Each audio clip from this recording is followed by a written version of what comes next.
अस्सलाम वालेकुम, मेरा नाम फ़ैज़ान तनवीर है। वेलकम करता हूँ एक और वीडियो के अंदर। आज की इस वीडियो के अंदर मैं आप लोगों के कुछ क्वेश्चंस हैं उनके आंसर्स करने लगा हूँ, क्योंकि 9th-10th के बच्चों को सबसे ज़्यादा प्रॉब्लम होती है, जो चीज़ उनको तंग कर रही होती है वो होती है उनके क्वेश्चंस रिगार्डिंग उनके पेपर प्रेजेंटेशन, रिगार्डिंग उनके बोर्ड एग्ज़ाम्स, रिगार्डिंग उनकी स्टडीज़।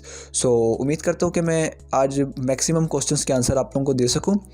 और ये सारे क्वेश्चंस के जो आंसर्स हैं वो मेरे पास्ट एक्सपीरियंसेस और पढ़ने के और पढ़ाने दोनों की बेस पर होने वाले हैं। तो अगर आप लोगों को अच्छे लगे तो आप लोग इसको लाजमी से उन दोस्तों के साथ शेयर कीजिएगा जिन लोगों को अभी तक इन प्रॉब्लम्स में आ रही हैं, इनमें मसले आ रहे हैं। तो स्टार्ट करते हैं सबसे पहले क्वेश्चंस के साथ। और पहला क्वेश्चन है हमारे पास, जो लेंथ होती है हमारे पास ऐसे की, तशरीह की और इक्तिबास की कितनी होनी चाहिए। तो ये चीज़ डिपेंड करती है आपके क्लास पर, आप किस क्लास के स्टूडेंट और किस क्लास के लिए काम कर रहे हो। ठीक है, अगर आप 9th-10th के स्टूडेंट हो तो ऐसे आप लोगों का जो 10th क्लास के लिए जो ऐसे की लेंथ होनी चाहिए वो ऑलमोस्ट 4 साइड्स होनी चाहिए। ठीक है, अगर आप 12th क्लास के अंदर हो और आप ऐसे कहना पूछना चाह रहे हो तो आपकी जो लेंथ है वो मिनिमम 4 साइड्स और मैक्सिमम 8 साइड्स की होनी चाहिए।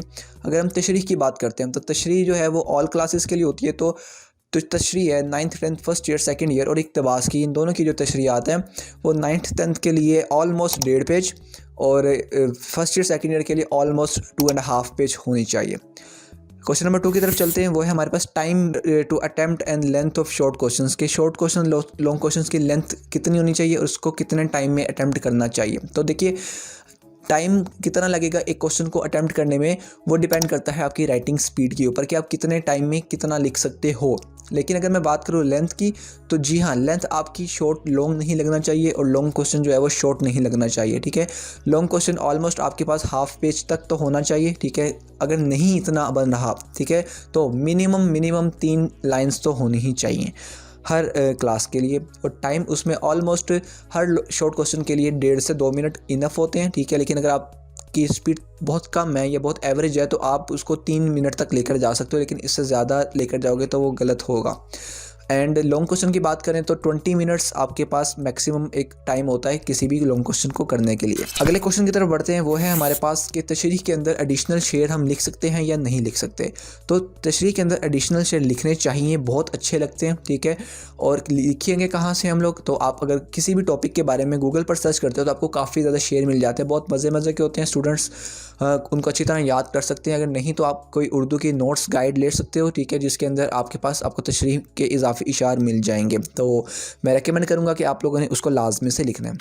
अगले क्वेश्चन की तरफ बढ़ते हैं। वो है हमारे पास कि हम पेपर में कट मार्कर को कैसे हैंडल कर सकते हैं, किस तरह मैनेज कर सकते हैं। तो इसका सिंपल सा आंसर यही है कि आप जितना उसको प्रैक्टिस में लेकर आओगे, जितना कट मार्कर के साथ अपने टेस्ट सेशंस, जितने भी छोटे मोटे बड़े टेस्ट सेशंस होते हैं उनको दोगे तो आपकी राइटिंग जो फ्लुएंट होती जाएगी, आपका जो फ्लो है उस कट मार्कर के साथ वो अच्छा होता जाएगा, आपकी जो दोस्ती है उस मार्कर के साथ बेहतर होती जाएगी। तो आई थिंक प्रैक्टिस ही इसका सबसे बेस्ट सॉल्यूशन है। अगले क्वेश्चन की तरफ बढ़ते हैं। वो हमारे पास कि साइंसेस के सब्जेक्ट्स के लिए क्या कॉन्सेप्चुअल आंसर्स लिख सकते हैं। तो जी हाँ, बिल्कुल लिख सकते हो, लेकिन इसका मैंने एक फॉर्मूला तैयार किया है। वो ये है कि अब क्योंकि 9th-10th first year second federal board की बात बिल्कुल अलग है, लेकिन हम क्योंकि बोर्ड्स की बात कर रहे हैं तो उसके अंदर अगर आप, बेहतर ये है कि आपको जो डेफिनेशंस हैं वो याद होने चाहिए, आप याद करके जाओ, जो बाकी उसकी एक्सप्लेनेशन है वो आप अपनी वर्डिंग में, क्रिएटिव राइटिंग में अपने कॉन्सेप्चुअल आंसर्स लिख सकते हो। ठीक है, शर्त ये है कि आपके जो कॉन्सेप्ट्स हैं वो क्लियर होने चाहिए। अगले क्वेश्चन की तरफ बढ़ते हैं। वो हमारे पास कि प्रेजेंटेशन बोर्ड एग्जाम्स में क्या स्पेशल होनी चाहिए, कुछ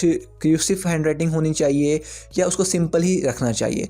तो इसमें कंट्राडिक्शन आ जाती हैं। ठीक है, इसमें भी हर बच्चे पर डिपेंड करता है कि एक बच्चे की कैपेबिलिटी क्या है, क्या वो एक स्टाइलिश हैंडराइटिंग के साथ, स्टाइलिश प्रेजेंटेशन के साथ अगर अपने पेपर को पूरा अटेम्प्ट कर सकता है विद इन टाइम तो वो स्टाइलिश की तरफ जा सकता है। लेकिन अगर कुछ बच्चे जो कि जिनको पसंद नहीं है स्टाइलिश राइटिंग या वो नहीं करना चाहते तो वो सिंपल से भी अपना काम चला सकते हैं। मेरे चैनल पर मैंने स्टाइलिश और अपने जो सिंपल हैंड राइटिंग है दोनों के बारे में बताया और दोनों के बारे में प्रेजेंटेशंस आप लोगों को दिखाई हैं। ठीक है, तो आप लोग वहाँ से सीख सकते हो। इसके बाद है पाक स्टडीज़ की प्रेजेंटेशन। तो इसके ऊपर मुझे एक डेडिकेटेड प्रेजेंटेशन की वीडियो बनानी होगी, इंशाल्लाह वो जल्द आपको मिल जाएगी। क्वेश्चन नंबर 9 की तरफ बढ़ते हैं। वो है हमारे पास कि FSC के अंदर हार्ड वर्क चाहिए होता है या आप स्मार्ट वर्क का तरीका है कोई। तो अगेन एक डिटेल वीडियो ये डिज़र्व करता है ये वाला पॉइंट, ठीक है।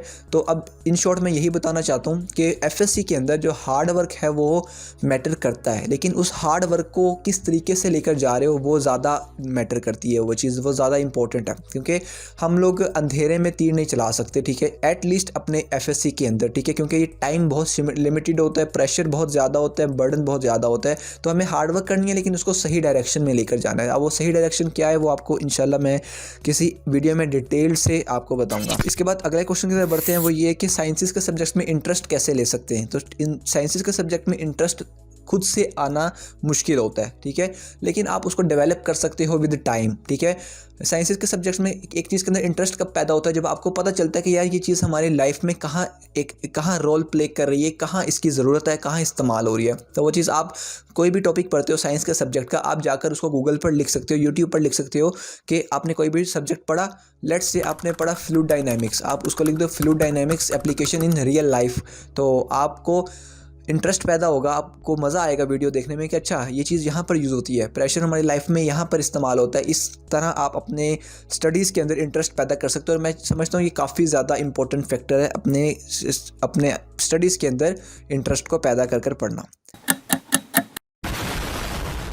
इसके बाद है कि हम टाइम कैसे अरेंज करें अपने पूरे पेपर को कंप्लीट करने के लिए। तो इसके लिए भी सेम प्रैक्टिस की ज़रूरत है, लेकिन आप लोगों को सबसे पहले ये समझना होगा कि आपकी राइटिंग स्पीड कितनी है, ठीक है, कि आप कैसे उसको बेहतर कर सकते हो, कैसे अपनी राइटिंग स्पीड बढ़ा सकते हो, क्योंकि सबसे पहली चीज़ होती है आपको कंटेंट आना चाहिए, ठीक है। दूसरी चीज़ होती है कि आप उस कंटेंट को तब तक उस कंटेंट का कोई फ़ायदा नहीं है जब तक आप उसको अच्छे तरीके से विद इन टाइम पूरा ना करके आ पाओ। तो अपनी राइटिंग स्पीड आपने बढ़ानी है। आप कैसे बढ़ाओगे, आप प्रैक्टिस कर बढ़ाओगे। इसके बाद आगे के चलते टाइम कैसे मैनेज करें। टाइम मैनेज होगा जब आप लोगों को एक चीज़ को पहली मरतबा बोर्ड में जाकर चेक नहीं कर रहे होगे, ठीक है। एक्सपेरिमेंट जो होते हैं ना वो फाइनल रिजल्ट से पहले किए जाते हैं, ना कि फाइनल वाले दिन किए जाते हैं। अगर आप बोर्ड एग्जाम में सोच रहे हो कि मैं पहली मरतबा कोई चीज़ ट्राई करूंगा, पहली मरतबा प्रेजेंटेशन ट्राई करूंगा, तो वो एक बेवकूफ़ी होगी। आपको पहले उसको टेस्ट करना पड़ेगा अपने टेस्ट सेशंस के अंदर, अपने टेस्ट्स के अंदर, मॉक टेस्ट के अंदर, ताकि जब आप फुल कंप्लीट तैयार हो उसको अपने फाइनल में करने के लिए। इसके बाद अगले क्वेश्चन की तरफ बढ़ते हैं, वो है हमारे पास कि हम अपनी राइटिंग स्पीड को इंक्रीज़ कैसे कर सकते हैं। अब राइटिंग स्पीड इंक्रीज़ करने का one of the most demanded question होता है मेरे सारे सब्सक्राइबर्स के, मेरे दोस्तों के दरमियान में। तो इस पर भी एक डेडिकेटेड वीडियो बनना डिज़र्व करता है ये वाला पॉइंट। लेकिन राइटिंग स्पीड बेटर होगी जब आप कम टाइम के अंदर, ठीक है, ज़्यादा अपने हाथों की मूवमेंट स्टार्ट कर दोगे, ठीक है। आप फ्री होते हो, ठीक है, आप अपने हाथों से अपने पेन को पकड़कर लिखना स्टार्ट कर दो, ठीक है। इससे आपके हाथों की जो फ्लुएंसी है वो बढ़ना स्टार्ट हो जाएगी। और जब आप अपने टेस्ट को कर रहे होगे, जब आप कोई भी आप ये काम कर सकते हो कि आप दिन में कुछ लिख सकते हो, कुछ एक पैराग्राफ लिख सकते हो और उसको अपनी मैक्सिमम स्पीड पे लिखने की कोशिश करनी है। इतनी मैक्सिमम स्पीड के आप उसको पढ़ पाओ, अच्छे तरीके से पढ़ पाओ, ठीक है, और कोई दूसरा बंदा भी उसको पढ़ पाए। अगर आप ऐसा करने में और इसको अपनी रूटीन बना लेते हो तो ऑल द एंड आपकी राइटिंग स्पीड बहुत बेहतर हो जाएगी, ठीक है। इसके बाद अगला पॉइंट, इंग्लिश प्रेजेंटेशन कैसे करें। तो इंग्लिश प्रेजेंटेशन पे मैंने काफ़ी ज़्यादा वीडियोस बनाई हुई हैं, आप उनको चेक कर सकते हो। आपको प्लेलिस्ट जो है वो आपको डिस्क्रिप्शन के अंदर भी मिल जाएगी और आपको मैं आई बटन पर भी दे दूँगा। इसके बाद अगला क्वेश्चन है अगेन टाइम टेबल। तो आप देख सकते हो टाइम टेबल के बारे में कितने ज़्यादा क्वेश्चन है, तो इसके ऊपर एक डेडिकेटेड और डिटेल्ड वीडियो जल्द चैनल पर आने वाली है। इसके बाद पेपर को भूल जाने और याद करने के लिए क्या टेक्निक है कि पेपर जब हम याद करते हैं तो उसको भूल क्यों जाते हैं, या भूल कैसे जाते हैं, तो उसको कैसे हम ज़्यादा देर तक रिवाइव कर सकते हैं। तो इसका मतलब है कि हमें क्वेश्चन को मेमोराइज़ करने में प्रॉब्लम आ रही है। तो अगर आपको कोई चीज़ याद की हुई भूल रही है, इसका मतलब है कि आपके याद करने में थोड़ी सी कमी रह गई होगी, ठीक है।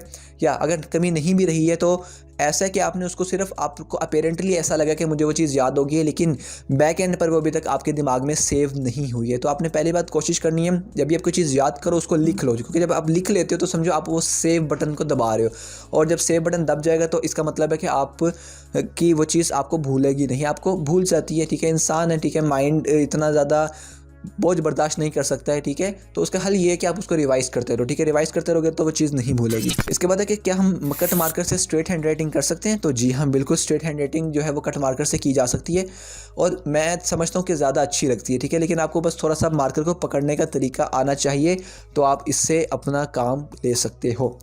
तो उम्मीद करता हूँ कि आपको ये क्वेश्चन से ये one of the most demanded question थे और सबसे ज़्यादा पूछे जाने वाले थे, तो उनमें से मैंने ये फ़िल्टर करके आप लोगों के लिए निकाले। अगर आप लोगों को इन क्वेश्चन में से किसी में भी कोई आपके लिए आप कुछ सजेशन है आपके पास या आप कुछ पूछना चाहते हैं तो आप लोग कमेंट सेक्शन में पूछ सकते हैं, ठीक है। इसके अलावा आप लोग इंस्टाग्राम पर भी DM कर सकते हैं। इसके अलावा आप व्हाट्सएप पर भी आप मुझसे कॉन्टैक्ट कर सकते हैं। अपना बहुत सा ख्याल रखें।